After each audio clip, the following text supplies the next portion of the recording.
Howdy, y'all. I'm going to talk to you today about the TwoSun TS419, also known as the Vanguard, because they decided to actually name the thing, which is something that Rihe Design, the person behind that, hasn't really done on any of their other models. This knife had been out for a little while with red linen micarta on it, but this carbon fiber variant is using their new joint steel. This is YJ01-V1. I've done a video on the channel on this stuff before. It's kind of a fork of M390. It's got just a little bit of differences there, and it's made by using a spray forming technology, which was kind of a fork. It's a particle metallurgy process. Is kind of forked off from that, whereas spray forming started in around 1970 or something like that as a technology, but it's improved as well.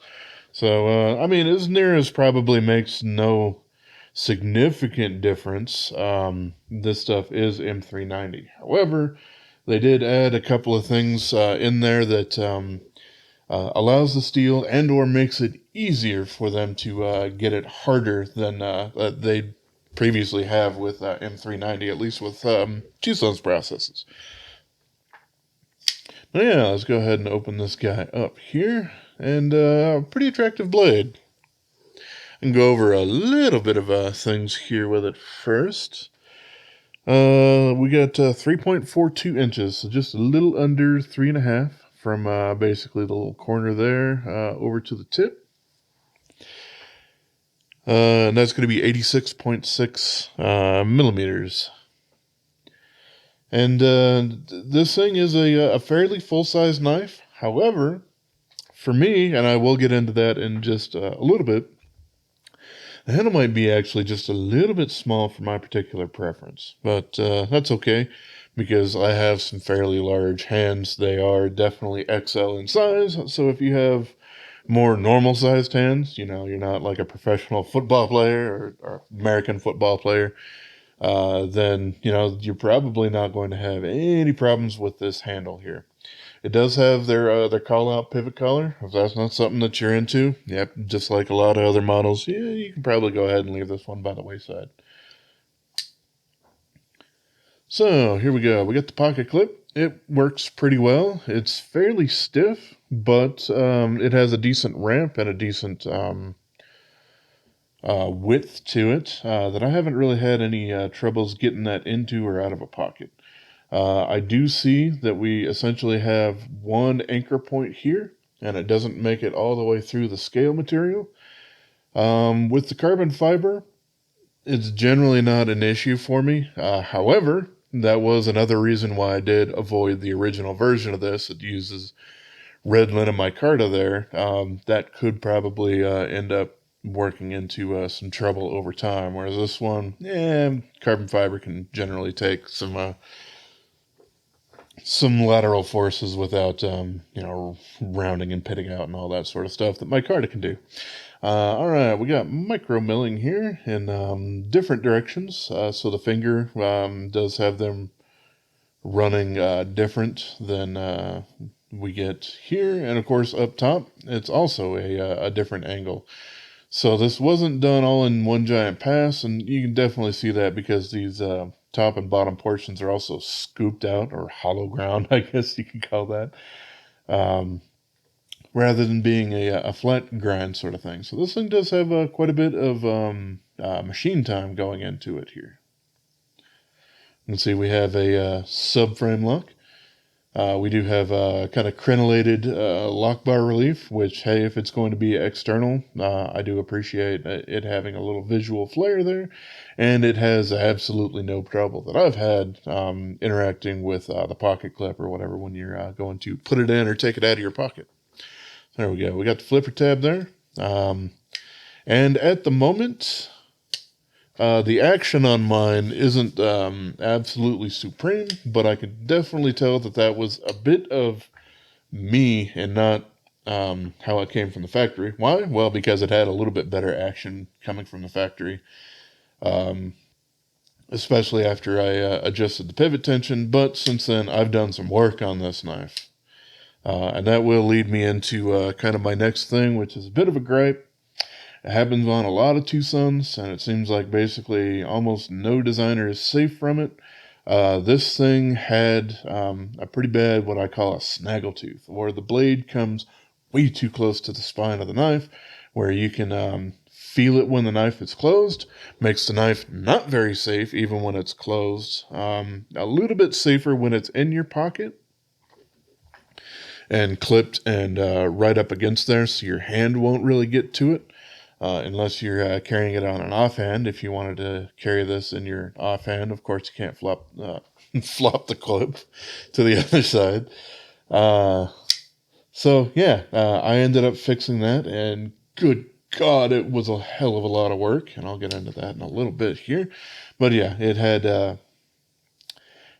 quite the snaggletooth on it. I hate that, to the point where if it's a knife from TwoSun that I actually intend to carry with any kind of frequency, I end up fixing by grinding it down and everything. And generally, you're going to want a belt grinder for something like that. You will spend probably close to a year on some of them, depending on how hard the steel is and stuff like that, with stones trying to fix that problem. You really do need a powered solution for it. So I understand that not everyone really has the ability to do that. And yeah, that's just a little bit unfortunate. But did want to point that out. It is a trouble with this particular model. And all its flavors, also the D2 version with the Micarta on it and all that sort of stuff. So we have this hole here, and during my unboxing, I was able to actually, deploy it with it. It is not meant for that, straight up. I mean, it's chamfered on the inside, looks kind of attractive, but it doesn't really grab your finger, and it's up way too close to the pivot for you to really get any kind of leverage out of it whatsoever. It's just not really its thing. So, if you were thinking that you can reverse flick that thing, unless you're really looking to put a heck of a lot of force on there from really doing that, you guys saw when I deployed it how hard it actually ended up thwacking at the end there. Probably a little bit more undue stress and trauma on the knife than is actually needed. So there we go with that. We do have, even though it's kind of hard to show there, we do have a little bit of lock bar relief going on there. It doesn't look like a lot, but of course, like many TwoSuns, the blade stock thickness on this is a little thicker to make that a bit easier to end up closing. And of course, it's scalloped fairly aggressively in this case on both sides there. So I haven't really had any problems in some kind of light work gloves going in there. Obviously, you're going to have some problems if you're trying to use mittens or something like that, but that's kind of beside the point. So the lock bar access could be a little bit better, I suppose, but like I said, for me, works out fine. As far as the blade stock thickness, like I was talking about, it's 3.85, which is right around where TwoSun ends to end up on almost all their models, unless a particular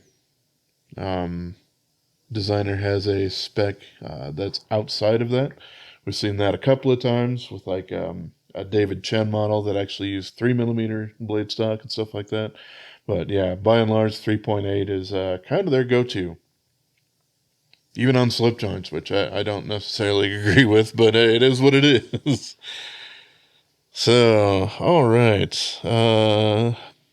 Yeah, ergonomically, it's pretty darn good.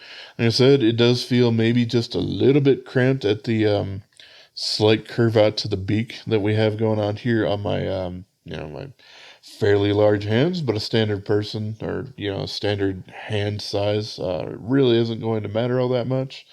And of course, I can always relax using a saber grind or something like that will push that back further into the palm rather than integrating in all four of my fingers. And that can get around some of that there. Pinch grip is decent. It's basically straight backed, and we don't really have all that much in the way of curving going on there. And I guess for the pinch grip, this lanyard hole backspacer thing probably would have been a little bit more comfortable if that wasn't there, so it actually had a bit more of that curve there, but that's perfectly fine. It's not generally a grip that a whole lot of manufacturers or designers really pay a huge amount of attention to there. But yeah, if you want that hammer grip, there you go. And pretty darn decent in that reverse grip. Again, having a little bit of back arch, I guess you would call that, makes it a little bit more comfortable in a reverse grip. And that's something why a sway back is generally a popular kind of design for some of that. But by and large, pretty good. I don't have any glaring problems with any of the ergonomics or anything like that. I think you're decently close to the edge back there, and glad to say that the plunge grind is actually done really, really well on here. You can definitely see from the stone washing and everything like that it ends way back here, and then we do have a choil that I didn't cut in. It actually came with the knife that brings it forward that good, quarter of an inch or maybe even a third of an inch or so. So that ends up working out all right.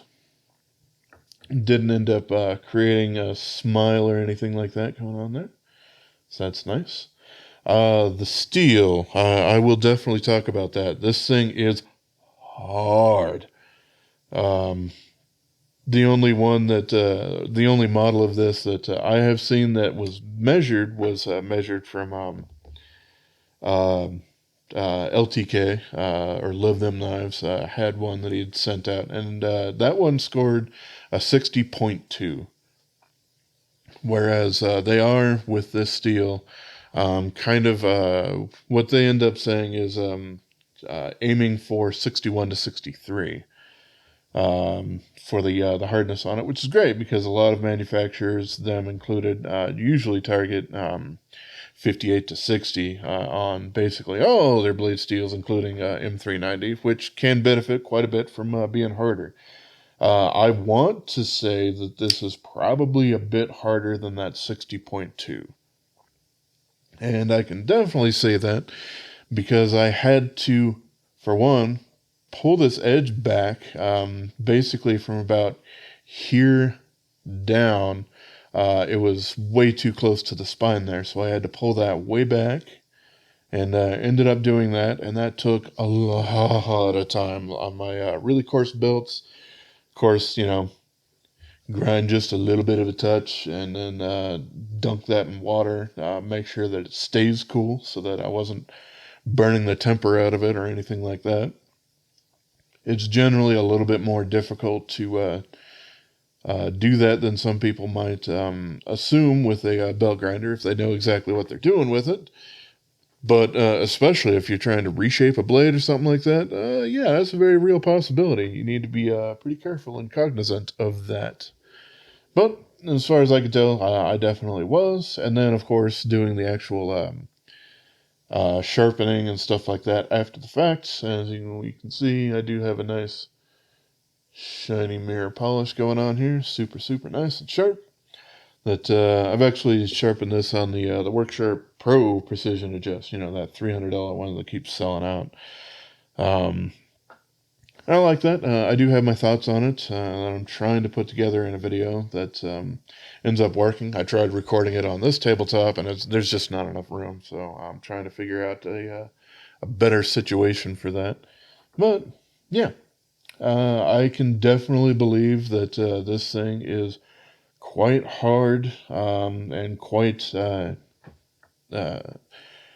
pretty good as far as the edge retention goes on it. I have cut quite a bit of stuff with this guy, trying to test that edge a bit.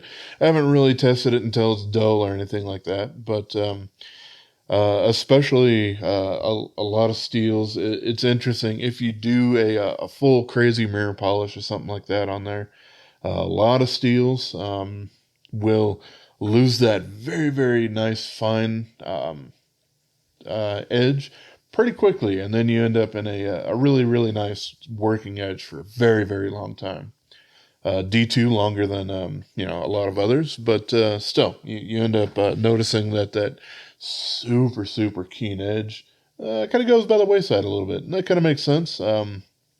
As basically more of the carbides at the edge are ending up being exposed as it kind of erodes the other iron particles and stuff like that in the blade steel that aren't nearly as strong as the carbides are for cutting.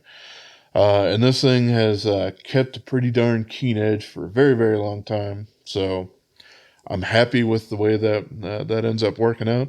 One of my concerns with the spray forming steel is that in its initial kind of invention back in 1970, problems that they had with it were kind of like air pockets or something like that in there, which is why they never really tried to use it for blade steels, because voids in a steel generally aren't super great for anything like that. You'll sharpen and then part of your edge will fall out or something like that. Doesn't seem to be any kind of a concern here. So definitely glad to report that back. So yeah, I really do hope that they continue to use this blade steel on some other knives that deserve it, and or maybe even deserve it more than this guy in particular here. But it seems like they are still producing knives with M390 and stuff like that. That being said, I don't know if that's just the stock of M390 that they have left that they're doing with that. But just figured I would go ahead and talk about that a little bit. So I did the ergonomics on there. Let's see. Handle thickness on here is 0.56 of an inch, which is, it's a little over half an inch. Decently filling in the hand there. And of course, it does have a lot of that contouring and the hollow grinding kind of nature going on there. Pretty darn comfortable in the hands. That's 14.3 millimeters thick for those metrically inclined. And the weight on this one here is 4.67 ounces, which seems to make sense. It's right around in that range for a titanium frame lock flipper, and this kind of size there, that's going to be 152.5 grams. What I will say in general is that I like this thing quite a bit, and if any of y'all are familiar with me or my channel, y'all know that I am all about this particular guy here. This is the TS380, and we can see a fair amount of similarities going on here. For one, the size, that definitely has it there. A decent plunge grind there. And as far as the actual edge, the belly on it is pretty much the same. However, the tip on the 419 does come up just a little bit more. Looks a little bit more clip pointy, I guess, in nature. A straight clip, obviously, not the California clip or the Bowie style sort of thing there. But the similarities on this thing are quite good. And I do myself prefer this knife over this one in general. Different designer. This is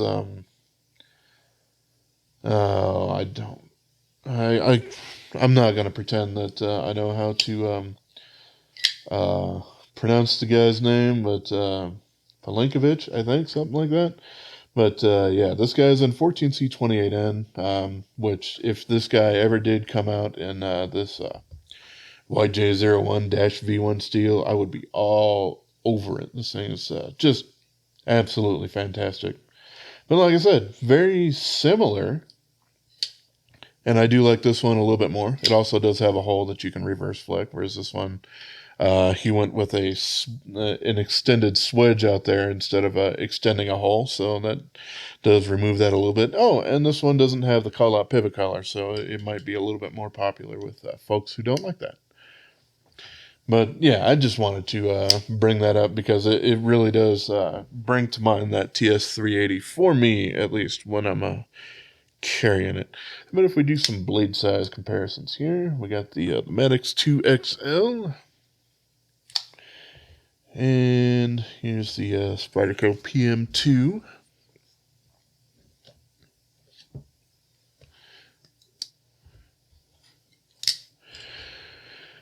Let's see. Let's pull out a couple of Benchmates here. Here's a Griptilian. It's a decent comparison there. Here we are with a 940. Obviously much thinner, but still fairly similar as far as blade and handle proportions go. So that's good.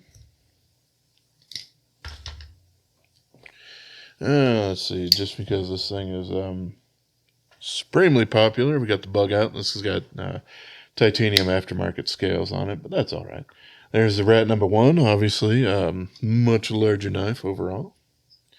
And I suppose last up, certainly not my favorite, but it is for a lot of other folks. So there's the Civivi Elementum.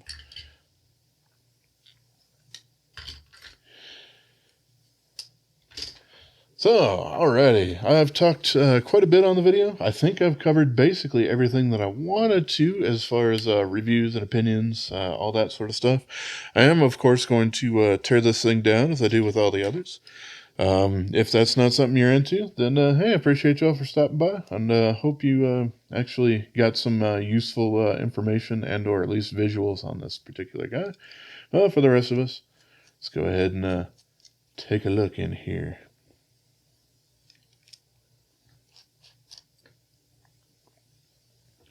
So it does have their standard Chicago screw. Very, very short Chicago screw in this particular instance. Doesn't really bother me at all, but did notice that that was kind of one of the shortest ones that I've come across thus far.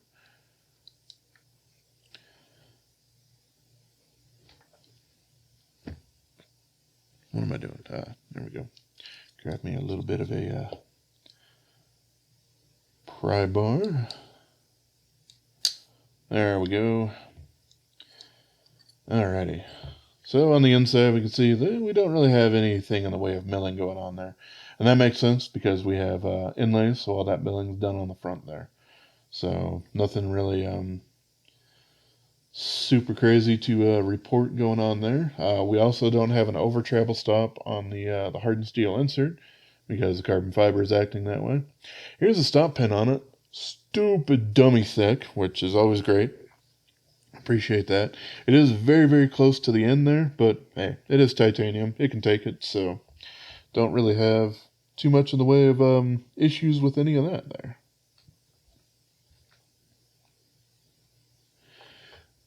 Let's see. Something that is a little bit interesting is the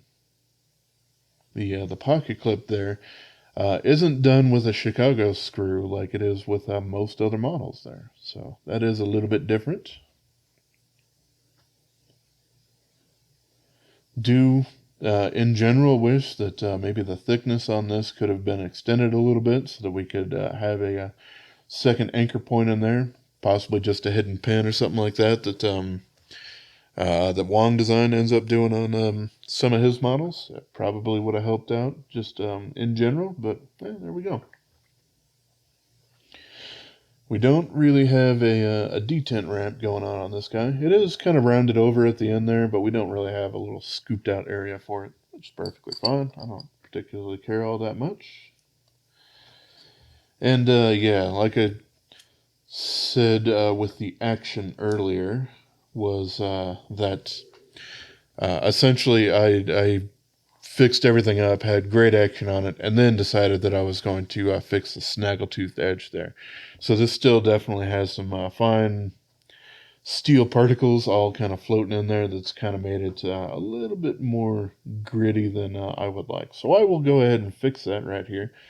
There's not really anything super exciting when it comes to putting this guy back together, so I'll go ahead and call it here because this video is already getting a little bit longer now that I've talked about the steel during the review. So yeah, as always, I appreciate y'all for watching, and I hope you have yourself a wonderful rest of your day, yo. And subscribe.